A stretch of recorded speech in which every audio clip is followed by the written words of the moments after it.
सहसा भाई साहब से मेरी मुठभेड़ हो गई, जो शायद बाजार से लौट रहे थे। उन्होंने वहीं मेरा हाथ पकड़ लिया और उग्र भाव से बोले, इन बाजारी लड़कों के साथ थैले के पतंग के लिए दौड़ते हो, तुम्हें शर्म नहीं आती? तुम्हें इसका भी कुछ लिहाज नहीं? अब नीची क्लास में नहीं हो, बल्कि 8वीं क्लास में आ गए हो, मुझसे केवल एक क्लास नीचे। आखिर आदमी को कुछ तो अपनी पोजीशन का ख्याल रखना चाहिए। एक जमाना था कि लोग 8वीं दर्जा पास करके नायब तहसीलदार हो जाते थे। मैं कितने मिडलचियों को जानता हूँ जो आज अव्वल दर्जे के डिप्टी मजिस्ट्रेट या सुपरिटेंडेंट है। इतने ही 8वीं जमात वाले हमारे लीडर, समाचार पत्रों के संपादक हैं। बड़े बड़े विद्वान उनकी अंडर में काम करते हैं और तुम उसी 8वें दर्जे में आकर बाजारी लड़कों के साथ पतंग के लिए दौड़ रहे हो। मुझे तुम्हारी इस कम अकली पर दुख होता है। तुम जाहिल हो, इसमें शक नहीं, लेकिन वह जहन किस काम का जो हमारे आत्म गौरव की हत्या कर डाले। तुम अपने दिल में समझते होंगे भाई साहब से महज केवल एक क्लास नीचे हूँ, अब उन्हें मुझको समझाने का हक नहीं। लेकिन यह तुम्हारी गलती है।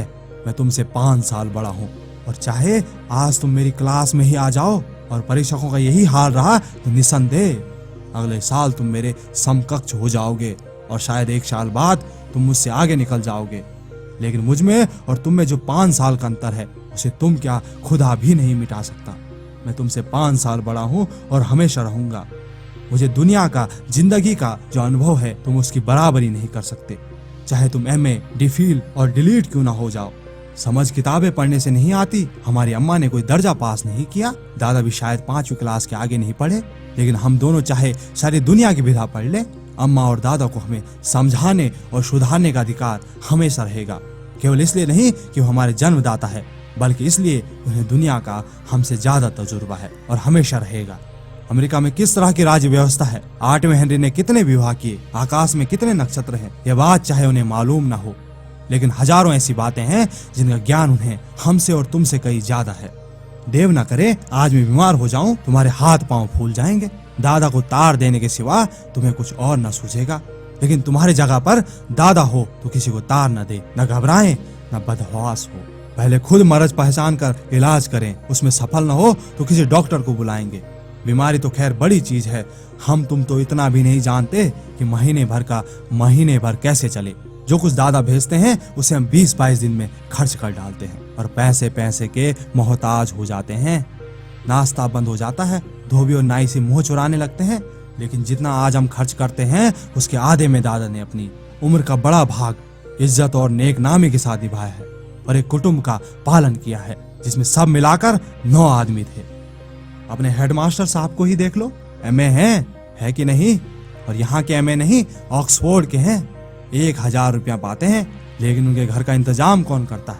उनकी बूढ़ी माँ। हेडमास्टर साहब की डिग्री यहाँ बेकार हो गई। पहले खुद घर का इंतजाम करते थे, खर्च पूरा ना पड़ता था, कर्जदार रहते थे। जब से उनकी माता जी ने प्रबंध अपने हाथ में लिया है, जैसे घर में लक्ष्मी आ गई है। तो भाईजान ये जरूर दिल से निकाल डालो, तुम मुझसे एक क्लास नीचे हो और अब स्वतंत्र हो। मेरे देखते तुम बेराह नहीं चल पाओगे। अगर तुम यूं ना मानोगे तो मैं थप्पड़ मारकर इसका भी प्रयोग कर सकता हूं। मैं जानता हूं तुम्हें मेरी बात जहर लग रही है। मैं उनकी इस नई युक्ति पर नतमस्तक हो गया। मुझे आज सचमुच अपनी लघुता का अनुभव हुआ और भाई साहब के प्रति मेरे हृदय में श्रद्धा उत्पन्न हुई। मैंने सजल आंखों से कहा, हरगिज नहीं, आप जो कुछ फरमा रहे हैं वो बिल्कुल सच है, आपको कहने का अधिकार है। भाई साहब ने मुझे गले लगा लिया और बाल कनकाएं उड़ान को मना नहीं करता, लेकिन क्या करूं, खुद बैरहा चलूं तो तुम्हारी रक्षा कैसे करूं? यह कर्तव्य भी तो मेरे सिर पर है। संयोग से उसी वक्त एक कटा हुआ पतंग हमारे ऊपर से गुजरा। उसकी डोर लटक रही थी। बहुत से लड़कों का एक ग्रुप पीछे से दौड़ा चला आ रहा था। भाई साहब लंबे थे ही, उछलकर उसकी डोर पकड़ ली और बेतहासा हॉस्टल की तरफ दौड़े और मैं भी उनके पीछे पीछे दौड़ने लगा। दोस्तों, इसी मोड़ पर ये जबरदस्त कहानी यहीं पर समाप्त होती है। प्रेमचंद जी की कहानियां हमेशा नॉलेज से भरपूर रही है। उन्होंने अपनी कहानियों के माध्यम से किसी न किसी समस्या को टारगेट किया है। बड़ी गजब की कहानी है। बड़े भाई साहब समाज में समाप्त हो रहे हैं। यह कहानी कर्तव्यों के एहसास को दोबारा जीवित करने का प्रयास मात्र है।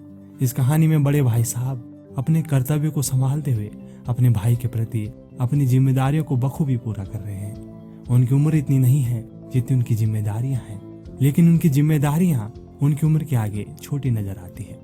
वो स्वयं के बचपन को छोटे भाई के लिए सैक्रिफाइस करते हुए नजर आते हैं। उन्हें बखूबी इस बात का एहसास है उनका एक गलत कदम छोटे भाई के भविष्य को बिगाड़ सकता है।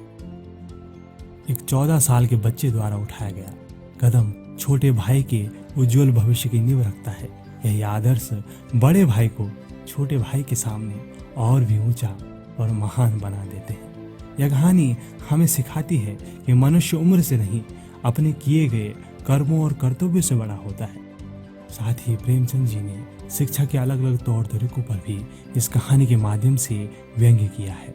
आज विद्यार्थियों को जो कुछ पढ़ाया जा रहा है उससे उनके एक्चुअल लाइफ का असल में कोई लेना देना ही नहीं है। इसे पढ़कर वे सिर्फ जॉब सीकर बनकर रह जाते हैं। आज के एजुकेशन सिस्टम में हम अपने संस्कार, नीतियां और परंपराओं को भूलते जा रहे हैं।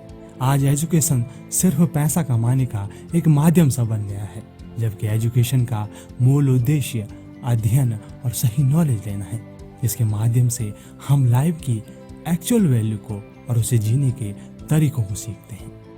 एक्चुअल में एजुकेशन सिस्टम में बदलाव करने की आवश्यकता है।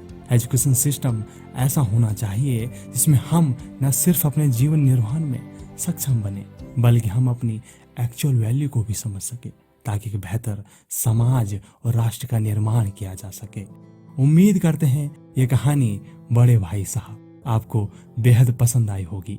आपकी एक्सपीरियंस, आपकी फीलिंग, इसे सुनते हुए आपको क्या फील हुआ, कमेंट सेक्शन में लिखकर हमें जरूर बताएं। आपसे फिर मुलाकात होगी एक और इंटरेस्टिंग कहानी के साथ। तब तक के लिए अपना रखिए बेहतर ख्याल। नमस्कार।